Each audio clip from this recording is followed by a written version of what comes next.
Welcome back to Taxes Made Simple. I'm your host, Karlton Dennis, and in today's video, we're gonna go over when it makes sense for you to hire a tax strategist as opposed to a CPA. Most taxpayers have CPAs filing their tax returns, but there will become a time and place where you need tax strategies. You're gonna want to have a place or a person that you can go to that is educating you around tax laws that are gonna help you reduce your overall tax bill, whereas you have someone that also files your tax returns. In this day and age, it's about being strategic with our finances, and one of the ways in which we can be strategic is making sure that our accountants are helping us save money and not just filing a tax return. In this video, I will answer for you guys today when it will make sense for you to consider hiring a tax strategist versus keeping the everyday CPA, or if you may need both. Let's dive in.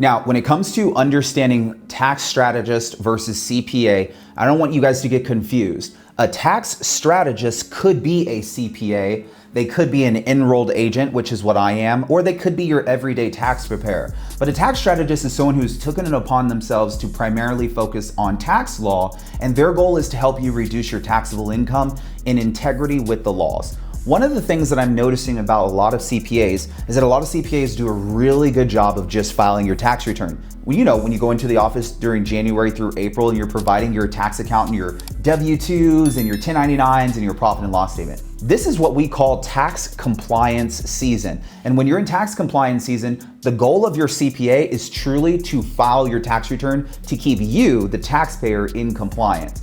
But when you ask your CPA or your tax preparer these additional questions around how to write off your kids or how to turn that vacation into a business write-off, they may be reluctant to sit down with you and give you that time of day to actually show you and walk you through how to take those advanced write-offs. And one of the things you have to understand is it may not be your CPA's fault that he does not want to spend time with you showing you how to take those write-offs. It just may not be a service that he offers, and he may not be ready to offer you tax strategy. Help me! Guys, tax strategy is not performed by everyday tax accountants. It is truly a specialized service. When you get to a place where you need tax strategy, you have to understand, what does that actually look like? Am I working with someone every single day, 365 days out of the year? Or am I meeting with someone a couple of times out of the year? Let's talk about it. When you're going into your tax provider's office, one of the things that they're always going to do is they're going to ask you for your information. Because at the end of the day, in order for us to be a successful tax preparer, we need to make sure that we ask for the right information. You will know that certified public accountants, CPAs, are really good at accounting for everything that goes inside of your tax return. But after the tax return has been filed, sometimes, and this is what I've been told, you may not be able to contact that CPA for additional questions, or they may not be available right after tax season to help you figure out how to be best at avoiding taxes for the upcoming tax season. Wait a minute. This is where having a tax strategist could come in handy. You see, a tax strategist is there 365 days out of the year as you're making financial decisions. Most business owners are making financial decisions all of the time. Sometimes these decisions revolve around whether or not you should hire an employee, whether or not you should think about establishing your business in the state that you currently live in, whether or not you should purchase an investment property in your own personal name versus a different person's name. So there's tons of reasons why you may need to speak with a tax strategist. So what we're gonna do is we're gonna go over 5 situations where a tax strategist could come in handy in helping you reduce your tax bill, as opposed to just consulting with the CPA or going at it alone. Let's jump in. All right, guys. So we're diving into the iPad. I love being on here so I can write and show you guys things. Number 1, you guys probably guessed it, I'm a real estate tax strategist. If you are considering getting ready to buy an investment property, then this would be a situation where we need to sit down with the tax strategist. This is very important because most real estate investors have the question that comes up around whether or not they should purchase the investment property in their personal name, right? Leveraging their own personal credit and their own debt to income ratio, or if they should purchase their rental property in the name of an LLC and what they need to do in order to make sure that that LLC is ready. Or maybe they want to purchase real estate inside of their IRA, right? You can purchase real estate inside of an individual retirement account, but one of the things that you want to be careful for is UBIT tax. UBIT stands for unrelated business income tax. And this is a very nasty tax that is associated when you are doing business or investing inside of your IRA. So we need to be mindful of that. Not to mention, how about investing inside of your solo 401k? All right, let's go over the second reason why it may make sense to have a tax strategist on your team. Let's say that you are ready to hire employees and you're not sure how you should go about in hiring those employees. Maybe they're employees that you want to be contractors, or maybe they're employees that need to be W-2 and you're not sure how to go about placing them on W-2 payroll, how often you should be paying them. This is a situation where a tax strategist could come in hand because at the end of the day, you need to understand the differences between when you decide to pay an employee as a 1099 versus when you decide to pay an employee as a W-2. You see, this W-2 lifestyle, it comes with FICA, it comes with SUTA, it comes with FUTA, all of these payroll taxes that you may not be aware of. But being a 1099 contractor just comes with you paying the contractor and issuing them a 1099, right? But in order for us to understand when it makes sense to 1099 someone versus when it makes sense to W-2 someone is so important. There have been so many situations where I've had clients come to me and say, hey, Karlton, I think I'm getting audited. I think what's happening is workers' compensation is attacking me. These reasons come up because maybe their contractors that they had as contractors actually should have been employees. Maybe you, the employer who's hiring a contractor, maybe you're dictating how they do their work, or maybe you're providing the supplies and equipment for when they show up to do work for you. And maybe you're controlling their hours. And so instead of them being contractors, they're actually employees. So guys, this is when we need to be extremely mindful. Instead of just doing things, let's speak with a tax strategist or a CPA who can tell us, hey, it might make sense for you to process payroll through a payroll company such as like ADP or Karlton and Associates. And now you're in a place where you're not going to get in trouble from the EDD for not issuing payroll to your employees. All right, let's go over number 3. Let's just say you're deciding to sell stock, cryptocurrency, any type of money that you have in the market. So you're liquidating. Anytime we liquidate stocks, bonds, crypto, or maybe you're one of my clients who needed to pull money out of their 401k to survive, take care of some of the bills, or just to support yourself with what was going on with the CARES Act. You need to know what your tax burden is going to be. Part of the reason why it's so important to understand your tax burden when you're selling stocks, bonds, crypto, 401k is because you may have losses that you can use to offset your taxable income. That's correct. If I've been trading in the market and I decided that, things were tough last year, I got on Robinhood and I was trying to make some money because maybe my job wasn't there for me and they weren't supporting me and paying me overtime anymore because of all the uncertainty. And so you started doing some trading in your brokerage account and you were harvesting some losses because you were just learning. Well, guys, these losses can go to offset your taxable income, right? Not to mention, if you sold stock, you're gonna have capital gains tax, which needs to be calculated. We can't just look online and see, oh, capital gains says it's at 20%. That just means I need to multiply 20% of whatever I just made in capital gains, and that's gonna be my capital gains tax. It does not work like that, right? There are various different rates that we have to take into consideration. There's a 0%, a 15%, a 20%. We need to take into consideration what rate you're gonna fall into capital gains wise. Not to mention, is the capital gains gonna be short-term gains where you sold in less than 365 days?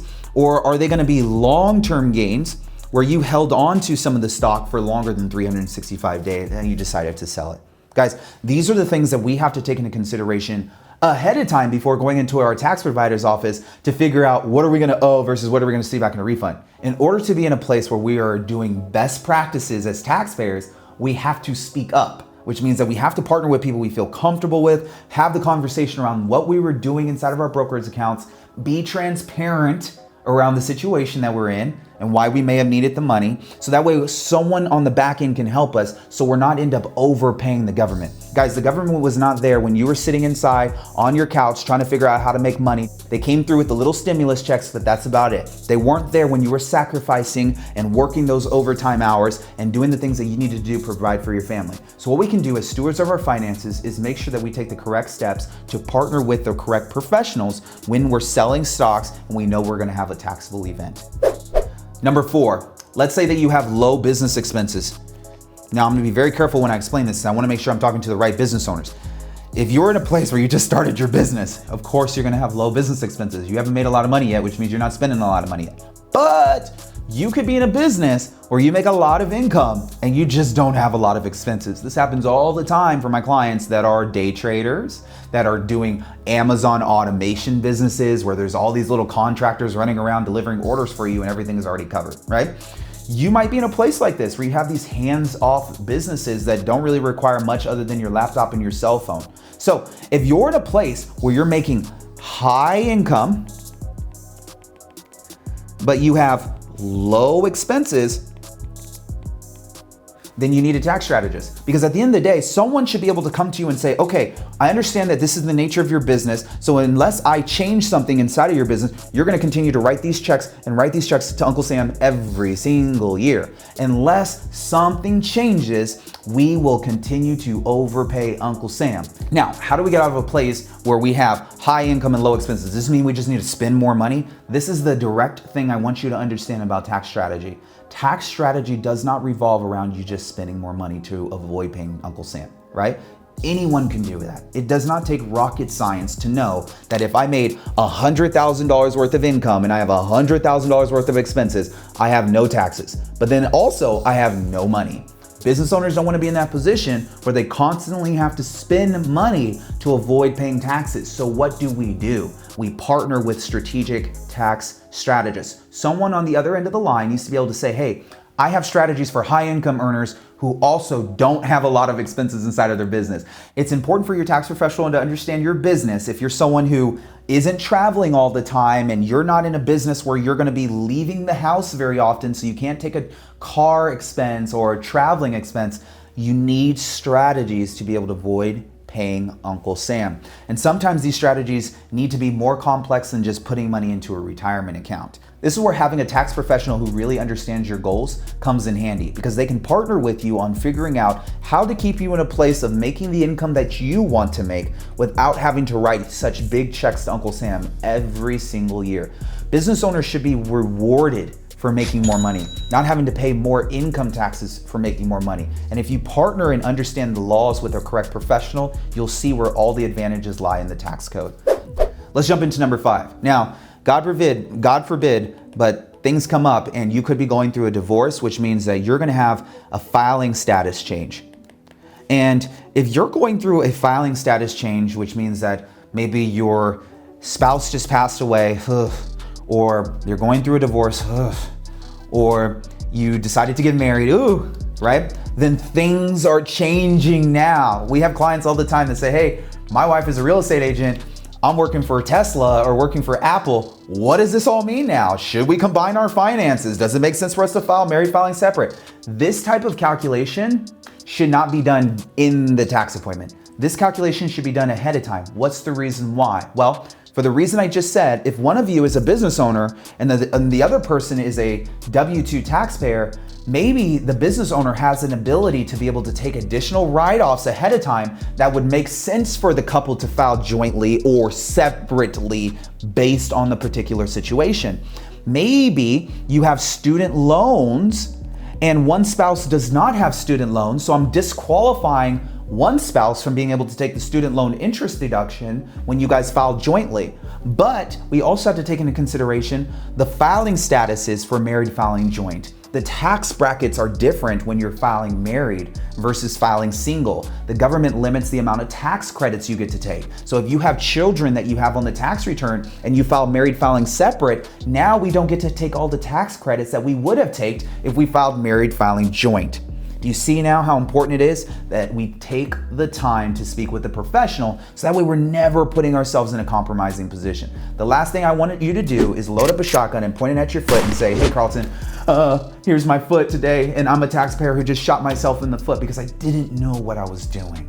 That's what we don't want to do. And as a part of following this channel, you're going to become a savvier taxpayer and someone who understands when it makes sense to leverage the law. My name is Karlton Dennis, and if you enjoyed this video today, I'd love for you to do something for me. Like, comment, subscribe so I know that you're here for me. And I'd love to see you on the next video. Cheers.